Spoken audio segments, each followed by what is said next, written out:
नहीं दे टाइम हो गया तो धीरे धीरे 3 बजे 4 बजे लगाई। अरे भौजी भौजी किस्तिया वाला आवा तो किस्तिया वाला आप का करी?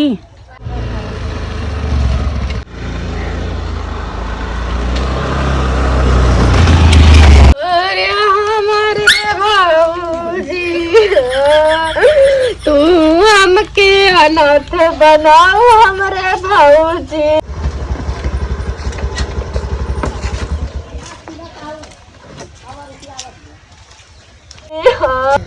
चढ़ते जवनिया में नीपुरी गाँव हमारे भौजी हमारे भौजी आ जाओ कि दिन ले बाका हमारे भैया।